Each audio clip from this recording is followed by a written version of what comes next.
Sejam bem-vindos ao nosso meeting. Meu nome é Emerson Valença, engenheiro ambiental e responsável pela área de tratamento de águas e efluentes da Rinem Chemical Group. Neste vídeo, a gente vai conversar a respeito dos produtos químicos destinados ao tratamento de águas e efluentes, usuais aí dentro das ETAs e ETS, ok? Pessoal, quando a gente fala em água, temos a sensação de que é um bem inesgotável, né? Visto o volume de tanta água, né? Nós temos no nosso planeta. 71% de toda a nossa área é coberta por água. Porém, o percentual de água doce disponível para o nosso consumo é um percentual muito pequeno, né? 0,5% de toda a água do planeta, somente 0,5% está disponível para o nosso consumo. Quando a gente fala em escassez, né? Há que se entender que não é somente a falta da água, né? Podemos correr o risco de uma escassez por causa de custo da água também, né? De uma maneira como poluímos, como cada vez mais caro fica o tratamento da água, este bem tão necessário pode se tornar indisponível para um grupo muito grande de pessoas que não poderiam pagar por isso, tá? Então, a escassez não está somente na falta, não. A disponibilidade, o custo disso também pode ser uma forma de escassez, né? E isso caminha a passos largos para que isso ocorra, ok? O nosso futuro, o futuro da água, se não tratarmos com o devido respeito, né? O respeito para o meio ambiente, o respeito para com o próximo, tá? É algo que pode vir a ocorrer muito rapidamente, ok? Quando a gente fala em ETA, né, Estação de Tratamento de Águas, né, que é a parte de acepção da água, quer dentro da indústria, quer dentro de um sistema municipal, né, é onde nós condicionamos a água para o nosso uso, né? Então, neste caso aqui, a gente está considerando uma captação superficial, né? Então, rios, córregos, lagos, reservatórios superficiais, águas que apresentam um certo grau de poluição, então precisa se adequar essas condições, esses condicionantes para o nosso uso lá na frente. Há uma diferença grande, pessoal, entre a água potável e uma água industrial, tá? Porém, né, grande parte dos nossos processos, tá, a água potável nos atende, né? Em alguns outros, precisamos de um polimento ainda maior, de algumas outras fases condicionantes para esta água aí, ok? Uma água industrial, uma água pura, ultra pura, tá? Não significa uma água potável, né? Água ultra pura, nós isentamos ela de várias impurezas, inclusive sais minerais, que são interessantes para o consumo humano. E, às vezes, na indústria, é uma dor de cabeça, né? Então, quando a gente fala em água ultra pura, entenda-se que é uma água não potável, uma água industrial realmente, ok? Neste caso, utilizando como base uma captação superficial, desde o início dela, desde a captação lá no córrego, né, lá no rio, lá no reservatório superficial, nós temos já uma carga orgânica contribuinte. Então, algo cada vez mais usual é a pré-oxidação, tá? Essa pré-oxidação se dá de forma a utilizar um oxidante para adequar essa condição, quer uma redução de carga, quer um contaminante específico, né? Transformar ele no material insolúvel para que, posteriormente, ele possa ser removido, ok? Essa pré-oxidação se faz através, o mais usual ainda é o hipoclorito de sódio, né? Nós temos aí toda uma cadeia de cloração, inclusive o dióxido de cloro, né? Uma cloração mais limpa, e o peróxido de hidrogênio, tá? Existem outros sistemas também, tá? Mas como nós estamos dando foco nos produtos químicos usuais, esses são os produtos mais usuais para esta pré-oxidação. Captamos, fazemos a pré-oxidação, tempo de contato, né? Tiramos esse material do solúvel, colocamos ele como insolúvel na água, ou seja, ele em suspensão, e essa água chega até a nossa ETA para fazer a parte química, a parte reacional, né? Essa parte reacional é feita através de um processo de coagulação e floculação, né? Pode ser por decantação, pode ser por flotação, isso não interfere, mas o processo é coagulação e floculação. Então, para isso, utilizamos um coagulante. Na tela constam os mais usuais, tá? Policloreto de alumínio, sulfato de alumínio e o cloreto férrico, ou seja, sais de alumínio e sais de ferro, né? São os mais usuais, de forma que esses coagulantes desestabilizam os colóides que adentram a ETA, né? Vamos desestabilizar aquela solução estável que nos confere cor, que nos confere turbidez, né?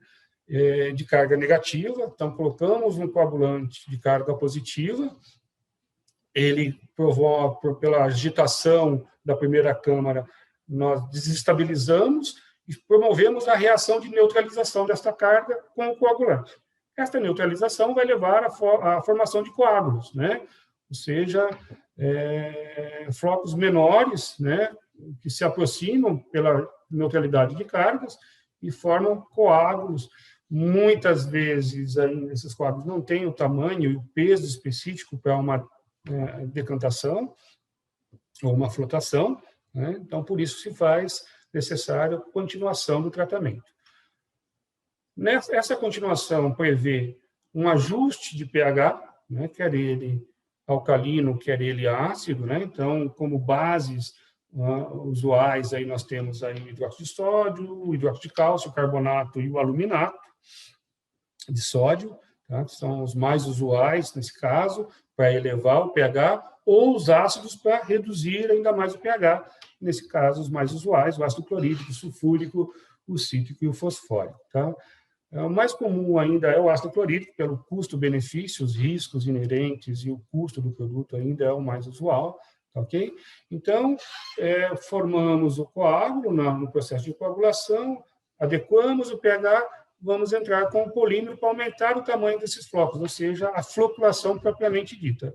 Esses polímeros geralmente são a base de acrilamida, são os mais usuais também. Tá? Numa ETA, o mais usual é o não iônico e o aniônico, né? Onde você tem casos específicos, a utilização de um ou de outro, muito raramente o catiônico, mas também é um caso a ser elencado, né? Porque às vezes os testes em si nos mostram que o catiônico também é ideal, tá? Então, nessa formação de floco, é que nós vamos formar o floco do tamanho e do peso ideal, quer para flotação, quer para decantação. Chama uma especial atenção para águas de potabilidade ou águas industriais utilizadas na lavagem de carcaça, principalmente, né? Aves, bovinos e suínos aí, tá? O residual de acrilamida nessas águas. Tá? Este é um parâmetro de avaliação tanto para exportação quanto de água potável. Né? Então, muitas vezes se utiliza polímeros não destinados para esse tipo de água e nós temos um residual muito grande ao final, o que inabilita esta água para esses fins. Tá? Então, prestar bastante atenção que os polímeros destinados a ETA são polímeros PWG, né? Ou seja, com grau de potabilidade, onde os residuais são menores, ok? Passando por esta área, dentro da ETA, a área química reacional, tá? Entramos numa área física, né? Sedimentação ou flotação, a parte de filtração e tudo mais, e ao final disso tudo, quando nós vamos mandar essa água para uma armazenagem, nós temos, então, a cloração final, o residual de cloro final, tá? Esse residual consta em portaria, né? Então, a portaria nossa de potabilidade prevê que um mínimo de 0,5 ppm de cloro residual, né? O cloro pode ser trocado por outros desinfetantes, né? Pode, sem problema nenhum, essa desinfecção da água não precisa ser por cloro, tá? Mas o cloro residual ele tem que constar, né? Então, assim, é importante porque é a forma mais simples, né? Titular o cloro na água residual é a forma mais simples da gente ver que realmente essa água mantém as qualidades que nós necessitamos, né? Principalmente na parte de desinfecção. Nessa parte de cloração, né, que é destinada aí, nós temos aí toda a linha de hipo, né, hipocloreto de sódio, hipocloreto de cálcio, os dicloro, tricloro e tudo mais, e o dióxido de cloro, também muito usual na área industrial. O dióxido de cloro, tá, dentro da RNEM, recebeu um tratamento especial e vamos ter um vídeo com outro profissional especialista, né, dedicado somente ao dióxido de cloro, ok? Nós comentamos ali sobre essa parte reacional dentro da ETA, né, onde nós temos a coagulação e a floculação. Tá? Eu gostaria de conversar um pouquinho a respeito disso, porque existem muitos mitos a respeito disso, muito pouco conhecimento de como isso interage dentro de uma ETA, e se faz importante entender que você conhecendo a reação, tá, se torna mais fácil a sua ação. Né? Então, é interessante entender como ocorre, né, coagulação e floculação. Okay? Então, nós temos ali partículas finas, partículas suspensas, estáveis, né, chegando à ETA, né, então, sendo carreados pela água, aquilo que vai nos dar aquela turbidez, que você olha para a água, você vê uma turbidez, uma certa cor. Então, essas partículas finas, né, nós chamamos elas de coloides. Né? Então, esses coloides geralmente têm cargas negativas, né, e essas cargas estão em equilíbrio ali dentro, por isso que é uma suspensão quase que perfeita, né? Então, quando você olha para a água, você vê uma suspensão uniforme, né, e nós precisamos remover esse material suspenso, né, pela neutralização dessas cargas e promovendo a coagulação e floculação. Tá? Então, como nós fazemos isso? Primeiramente, nós precisamos desestabilizar esses coloides, e isso é feito de uma forma mecânica. Né? Então, a agitação da água, né, promover a agitação da água, promove a desestabilização desses coloides, né? Ou seja, você atrita esses coloides de uma forma que eles ficam desestabilizados em si, e adentramos, então, com um coagulante, aonde vamos, a partir do momento que eles estão desestabilizados, né, cargas negativas desestabilizadas, entramos com um coagulante, aonde nós vamos neutralizar essas cargas negativas, né? E quando nós temos cargas semelhantes, existe a repulsão, quando nós temos cargas diferentes, existe a coesão. Né? Então, o coagulante entra justamente para neutralizar essas cargas, tá, que já foram desestabilizadas pela agitação do meio, e eles vão se aproximar, formando um coágulo, né? Ou seja, um pequeno floco. Geralmente, esse pequeno floco ainda não está sujeito às condições de remoção. Né? Não tem um peso ideal, ficam na meia fase, no sistema de flotação são muito pequenos, e a própria bolha de oxigênio acaba repulsando ele. Então, nós precisamos tornar este coágulo um floco mais perfeito, um floco mais homogêneo e maior. Tá? Neste caso, entramos com floculante, que geralmente são floculantes poliméricos, né? À base de acrilamida, os mais usuais, onde nós temos uma estrutura formada por um monômero, né? É um polímero de vários monômeros, né? São várias partes, vários monômeros juntos que formam um polímero, um complexo polimérico, e é onde essas cargas, novamente, voltamos à neutralização, nós adentramos o processo com uma carga negativa, neutralizamos com uma carga positiva, que são os coagulantes, e, novamente, voltamos a ter um outro processo de neutralização, só que agora com o polímero, tá? Geralmente não iônico ou aniônico em si, para formar esse floco maior, ou seja, reunir esses coágulos, né, numa estrutura maior, onde nós vamos ter um floco, né, que aí pode tender a uma decantação ou uma flotação. Tá?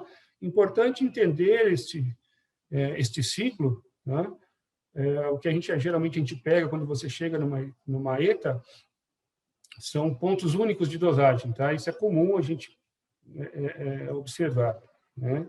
Então, entendam que são reações, né? E como reações, cada uma depende de uma condição, tá ok?